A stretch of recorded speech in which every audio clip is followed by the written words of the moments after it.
De retour pour la deuxième période justement de Totalement Foot. On va regarder les résultats de cette 17e journée de DH, les autres résultats, puisque il y avait une journée complète évidemment, et on voit le match nul de la Suze face à l'ancienne de Château-Gontier. On verra tout à l'heure si c'était une bonne ou une mauvaise opération. On va plutôt dire que c'est une mauvaise opération, je pense, pour la Suze. Le match de Saint-Saturnin, on l'a dit, qui a été remis. Mulsanne Télocher 1 partout contre Guessela. La Valbournie qui va gagner 3-1 contre Mamers qui n'y arrive décidément plus du tout dans ce championnat de DH. Et Comois qui surprenant victoire à l'extérieur 4-1 à La Ferté. Et puis la réserve du Mans FC, incroyable, 7-1 messieurs, 7-1, 7 buts contre Conéré justement. Et au classement, vous allez le voir, Mulsanne Télocher qui est toujours leader avec 51 points, suivi de la Suze FC 47 points, à égalité de points avec le Stade Mayenne qui revient sur le podium justement, et puis au profit justement de Saint-Saturnin qui n'a pas joué et qui reste à 45 points, 43 points avec Mamers juste après, puis 6ème la réserve du Mans FC qui revient dans la première partie de tableau, me semble-t-il pour la première fois de la saison. Qui fait la bonne opération de cette 17e journée de DH? Messieurs, vos avis. Charlie Briand. Je pense que Le Mans fait une très bonne opération. Antoine Ribaud. Le Mans Mayenne. Le Mans Mayenne. Maxime Bolomé. Le Mans. Alors Le Mans, pourquoi, messieurs? Maxime Bolomé. Parce que... C'est eux qui gagnent le plus de place au classement? Ouais, et puis ceux qui marquent le plus de buts là en l'occurrence. Mais ouais, non, c'est vrai que c'était... J'attendais de voir s'il y avait une confirmation ou pas, parce que la semaine dernière on avait eu, d'ailleurs c'était le grand match entre la Suze et Le Mans. J'attendais de voir s'il y avait une suite, on va dire, à cette victoire, ou c'était juste un petit peu voilà, un one shot et puis après plus rien. Et finalement il y a eu une confirmation. Bon, alors après c'était Conéré qui était dans une situation assez compliquée parce qu'il y avait pas mal d'absents, mais clairement la semaine dernière ce que j'ai vu du Mans, c'est l'équipe, enfin c'était la plupart des U19 et quelques joueurs de l'équipe première, c'est l'équipe qui m'a le plus impressionné depuis le début de la saison. Oui, carrément. Ouais, vraiment en DH, ils ont maîtrisé leur sujet face à la Suze. Alors il y a des défauts, ils en ont pris, je sais plus combien, 3 dans le match. 5-3, voilà, ils en ont pris 3, certes. La Suze, il y a eu des erreurs défensives, certes, mais la jeunesse de cette équipe, mais qui est impressionnante. Il y a des joueurs, je pense qu'on aura l'occasion d'en reparler, mais le petit Boigny, Simon, il y en a d'autres, Gerbeau, Corentin Guillet, que j'ai toujours encensé dans cette émission. Il y a énormément de qualité dans cette équipe et c'est vraiment l'équipe en DH qui m'a le plus impressionné, et dommage pour eux qu'ils aient eu un début de saison compliqué. Peut-être qu'ils vont réussir à monter, mais c'est vraiment impressionnant. Charlie Briand, vous pensez aussi que c'est Le Mans qui fait la meilleure opération? Clairement, je suis assez d'accord avec ce que dit Maxime, d'autant plus que grâce à leurs 19 nationaux, ils ont une profondeur de banc et d'effectifs entre guillemets qui est assez impressionnante, parce que c'est vrai qu'ils ont une jeunesse qui est... Ce qui n'était pas le cas en début d'année. Non, justement, à faire une équipe complète. Bah ouais, mais en même temps, ils se servaient pas forcément des 19 nationaux, puisque ils n'étaient pas dans une super posture non plus. Donc forcément, c'était plus compliqué. Mais là, c'est vrai que je suis assez d'accord dans le jeu. Nous, en se déplaçant au Mans, on avait vraiment souffert aussi. C'est vrai que c'est une équipe qui joue très bien au ballon, et puis forcément avec quelques renforts qui peuvent jouer en CFA2 aussi, c'est des joueurs qui apportent énormément. Donc non, c'est vrai que dans le jeu ils sont assez impressionnants. Et puis voilà, pour en revenir à ce week-end, ils font clairement la bonne opération, puisque je crois qu'ils ont gagné 4 places, je sais plus exactement si c'est ça, c'est à vérifier, mais ils terminent au final de cette journée 6ème. Ils reviennent dans la première partie de classement. En fait ils reviennent, on sait même pas d'où, ils ressortent comme ça en fin de saison, voilà, personne les avait vus venir. Donc c'est vrai que c'est une super opération pour eux, et une sacrée démonstration face à Conéré qui malgré tout n'avait pas de remplaçant, avait beaucoup d'absents. Mais même, on peut se dire oui, la CFA2 n'a pas joué, peut-être qu'ils ont fait venir des joueurs. Dès qu'on regarde les buts, c'est un quadruplé de Simon, il y a un doublé de Boigny, je crois, il y a juste peut-être Bamba qui peut jouer en CFA2, sachant que la semaine, il y a 10 jours, lors du match du Mans FC au M Arena, en CFA2, il y avait 6 absents pour Le Mans et 6 joueurs majeurs. Ça veut dire que ces 6 là, le jour où ils vont revenir, ou en tout cas certains, d'autres vont être obligatoirement jouer en DH. Ils ont la possibilité peut-être de faire quelque chose, mais cette équipe là, on peut pas s'inquiéter du Mans FC, en tout cas pour les prochaines années, au niveau de leur formation, elle est énorme. Antoine Ribaud, vous avez dit le Stade Mayennais également qui fait une bonne opération. Oui, surtout le Mans FC B, mais bon, le Stade Mayennais aussi quand même, parce qu'il reste au contact finalement des premières places, puisque on l'a dit tout à l'heure, Mulsanne et la Suze ont contre-performé avec 2 matchs nuls, avec cette victoire qui est un petit peu, je vais pas dire venue de nulle part, mais qu'ils ont quand même plus que galéré sur le terrain de Coulennes.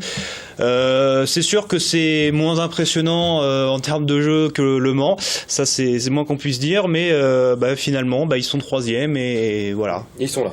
Voilà. Et ce sans entraîneur, sans l'entraîneur Anthony Guyard. Et puis Saint-Satt. Et Saint-Satt, oui, Saint-Satt. Pour moi, c'est une des meilleures opérations. Ils ont pas joué. S'ils gagnent. Oui, évidemment. Ils ont pas joué, mais du coup, on voit que la Suze et Mayenne, la Suze et Mulsanne ont fait un faux pas. Ouais. Ils peuvent se retrouver seul 2e et mettre quand même Bonchamp à 8 points derrière. En cas de victoire, Bonchamp qui est quand même aussi et se retrouver aussi à 2 points de Mulsanne, ils peuvent faire une opération qui, je sais pas quand aura lieu le match, mais ils peuvent faire une opération qui est énorme. Et mettre la Suze à 2 points. Et mettre la Suze à 2 points. Ouais, c'est ça. Et prochain match Mulsanne Stade Mayennais, donc il y en a forcément qui vont perdre des points à la coupe, course. Et juste après, c'est Mulsanne Stade Mayennais, donc forcément. Ouais, non, c'est vrai qu'on en a un peu parlé entre nous ce week-end, et c'est vrai que sans jouer, finalement, on fait. En gros, on a notre destin entre nos mains, et c'est vrai que c'est pas plus mal, parce qu'au moins, voilà, s'il y a un faux pas à faire, il viendra de nous et de personne d'autre, donc voilà, donc maintenant c'est à nous d'assumer derrière, quoi. Si Saint-Satt gagne tous ses matchs, Saint-Satt sera l'année prochaine en National 3. Faut-il encore avoir un terrain qui nous a pu se jouer à Saint-Satt. C'est vrai. Mais on va avoir aussi un enchaînement de matchs aussi, le calendrier est déjà surchargé, je sais pas quand ils vont pouvoir faire ces matchs-là aussi. Là, pour l'instant, je vois mal quand ça pourrait être mis. Messieurs, le Mans FC, on en parlait il y a quelques instants, il y a quelques minutes, la montée pour le Mans FC, la réserve du Mans FC, j'y crois pas. J'y crois pas. Charlie Briand, j'y crois pas. On peut y croire. Antoine Ribaud, j'y crois pas. J'y crois. Ils sont 6e avec 43 points et le 3e, il est à 47 points justement. Donc pour l'instant, on imagine que ce sont les 3 premiers qui vont monter en National 3. Deux premiers, 3e barragiste peut-être. Exactement, en fonction des montées possibles du Mans en CFA et de la descente peut-être de la Flèche. On ne leur souhaite pas, évidemment, à nos amis fléchois. Mais pour l'instant, on est sur 3 montées en National 3. J'y crois pas la montée du Mans FC. J'y crois pas.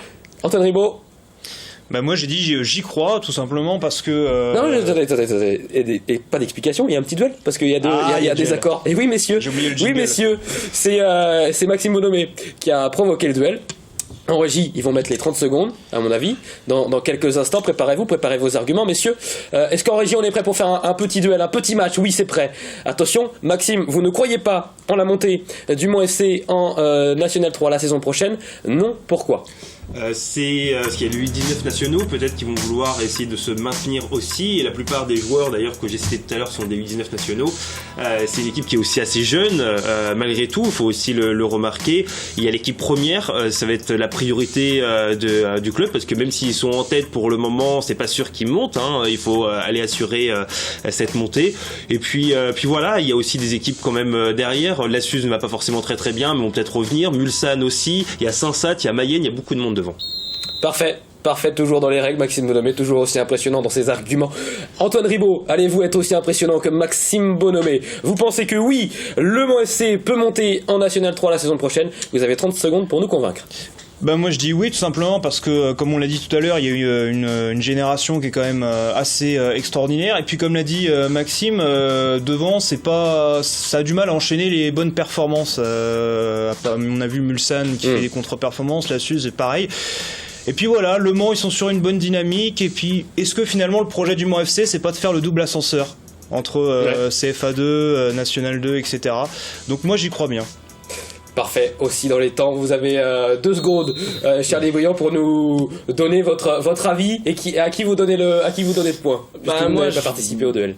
Alors j'entends les arguments de Maxime, je suis d'accord sur certains points. Après je pense que de par ce qu'on a dit tout à l'heure, la profondeur de l'effectif et surtout du fait qu'il n'y ait quasiment pas d'écart en fait au niveau des points au classement, c'est hyper serré, donc on peut y croire. Voilà, je vais plutôt à mettre mon point pour Antoine Ribaud, parce qu'il y a aussi peu d'écart dans les points, je pense que ça peut jouer en leur faveur avec la largeur de leur effectif. Un point pour Antoine Ribaud. Ce serait merveilleux quand même d'avoir comme ça la remontada d'une équipe qui était où certains coachs imaginaient même peut-être une descente et finalement ils vont peut-être monter. Mais moi honnêtement, en début de saison, je craignais la descente du Mont FC personnellement. Ils ont fait un peu un début de saison chaotique aussi. Mais heureusement qu'il y a eu aussi certaines recrues de la part de l'équipe première, Bamba, Delavoye, enfin Ngako. On l'a vu contre la Suze. Et ça promet une fin de championnat de DH exceptionnelle et à suivre sur LMTV justement dans notre émission Totalement Foot. Messieurs, je donne le point à Antoine Ribaud, évidemment, qui marque un point pour le quiz en fin d'émission puisqu'il vient de gagner le duel. J'aurais peut-être dû me le donner le point là. Pardon ? J'aurais peut-être dû me donner le point en fait. Messieurs, on a vu le classement et les résultats de DH. On va voir les prochains matchs de DH. Justement, ça sera dans 2 semaines avec Koulen qui se déplacera à Bonchamp, Connery qui accueillera l'ancienne de Château-Gontier et Commois, Mamers Guesselard contre la réserve du Mont FC, justement La Ferté, Saint-Saturnin, la Suze, la Valbournie et le Stade Mayenne contre Mulsanne Telocher. Gros match en perspective pour les Mulsanais justement. On fait le Flash Info, et oui, messieurs, le Flash Info, ça a joué. On a joué en U19 nationaux. On n'a pas joué pour le Mont FC, mais Vertou a gagné contre Changé, et les Vertaviens reviennent donc à égalité de points des Monceaux qui ont un match de retard au classement. Les hommes de Johan Fort-Pouillet sont toujours 11e et 1er non relégables. U17 nationaux, Le Mans a perdu le derby du Maine face au Stade Lavallois 3-1. Les joueurs de Romain Dupont sont 7e au classement et les Saboliens n'ont pas joué et sont toujours 13e. Futsal à présent avec Alon, Antoine Ribaud. Ouais, c'est la Coupe de France de futsal, c'était les 16e de finale avec un match un petit peu bizarre parce que ça a commencé avec quelques petits problèmes déjà de licence. Déjà à la base le match était censé se disputer à Alon, enfin en tout cas en Sarthe, et puis pour une faute de gymnase homologuée etc. Il a dû se dérouler. Ils ont tout fait pour essayer de jouer à Alon, mais ça n'a pas ça a pas suffi. Du coup ça a dû se jouer à Nantes. Bon, il y avait quand même une certaine classe d'écart entre les deux équipes, entre Alon qui joue en district et puis Nantes, une équipe qui joue la montée en première division.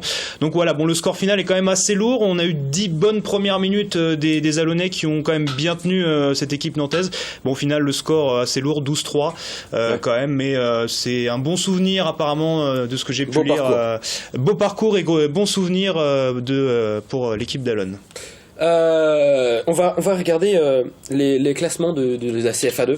On n'a pas joué ce week-end, justement, on jouera la semaine prochaine avec le groupe A et c'est Sablé qui est toujours en 2e partie de tableau, qui est 8e avec 23 points, mais seulement à 1 point du 7e Dinan-Léon. Et la Flèche, c'est dur pour nos amis fléchois qui sont 14e et dernier de ce championnat avec 12 points seulement, à 4 points du premier non relégable Fougères justement.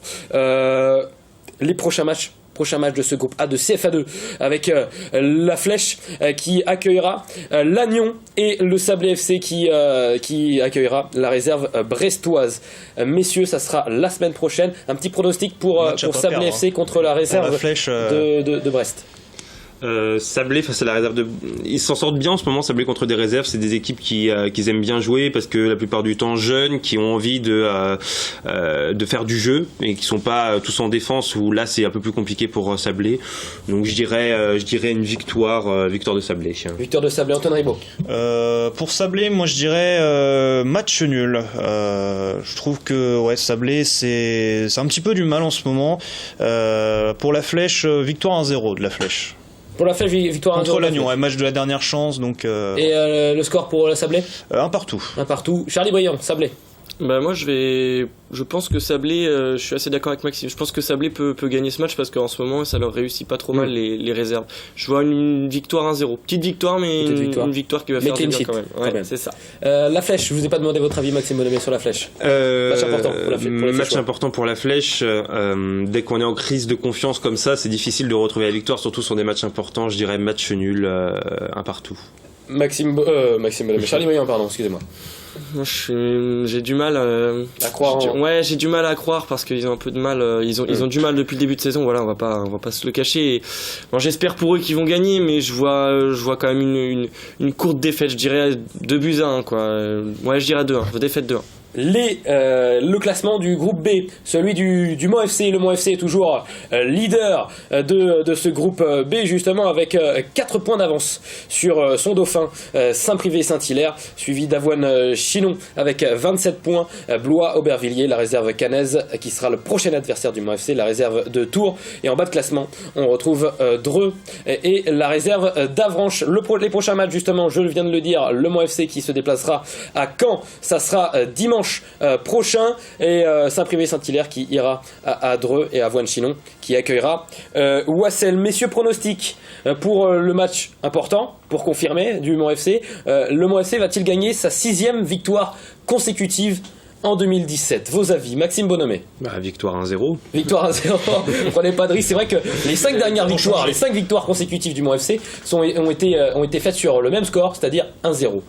5 clean sheets d'affilée sur le même score, 1-0. Antoine Ribaud. Moi, je vais garder le clean sheet, mais je vais mettre 2-0 parce que la défense réserve de Caen, c'est quand même très très faible. C'est la 2e plus mauvaise défense du championnat. Donc voilà, on est sur une bonne dynamique. Puis il y a eu une défaite qui a cassé une grosse dynamique de 3 victoires de Caen le week-end dernier. Donc moi, je suis optimiste. Donc 2-0 pour le Mans FC. Charlie Moyen. Moi, je vais rester sur ce que je voulais dire, et c'est encore pareil que Maxime, c'est-à-dire 1-0 aussi, ouais. Prenez pas de risque. Messieurs, attention tout de même, parce que la première équipe de Caen qui joue en Ligue 1 joue vendredi contre Nice, se déplace à Nice, mais le match de CFA2 du Mans FC contre la réserve caennaise se joue dimanche, soit 2 jours après. Est-ce qu'on va avoir des Caennais qui vont descendre, renforcer l'effectif de CFA2? C'est possible. C'est possible. Après, ils n'ont pas non plus une équipe de malades à faire tourner des joueurs. En plus, c'est un match contre Nice quand même. Donc, c'est quand même le 3e du championnat. Caen qui joue un peu sa peau quand même en Ligue 1. Donc, c'est sûr, il peut toujours y avoir des joueurs, mais ça va pas non plus être quelque chose d'exceptionnel. Après, c'est un match à domicile pour Caen. Donc, bon, c'est toujours plus facile de faire jouer des joueurs dès que c'est un match à domicile qu'à l'extérieur comme ça. Donc sans doute peut-être qu'il y en aura, hein. Il y en avait eu au match aller, il y avait eu Aladur notamment, et puis 2 autres, j'ai perdu leur nom. Le gardien c'était Adrien, mais qui est parti depuis. Il y en aura certainement, pas énormément, mais il y en aura peut-être. Mais justement, c'est encore mieux pour le Mans, ils sont encore meilleurs dès qu'ils ont un adversaire difficile. À l'aller, le Mans avait gagné 4-1. 4-1, 4-1. Avec des joueurs effectivement donc de Caen, donc on voit un petit peu quand même que ça c'est pas quelque chose qui pose forcément problème, puisqu'effectivement, comme l'a dit Maxime, le Mans c'est se sublimer entre guillemets quand il y a des joueurs.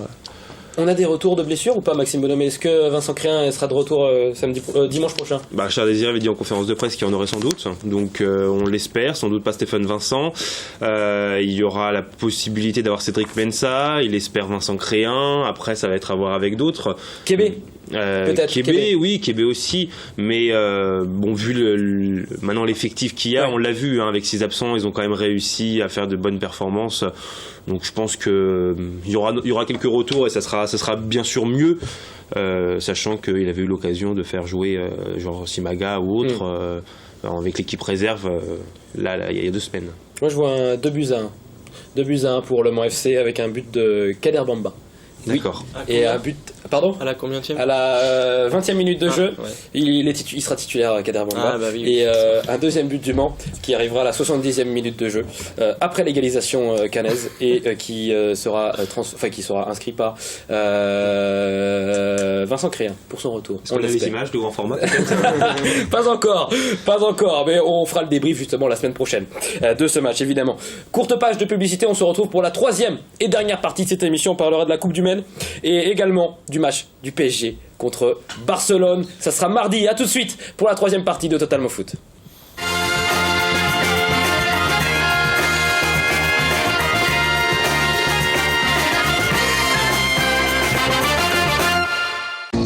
Le département, premier partenaire du sport en Sarthe.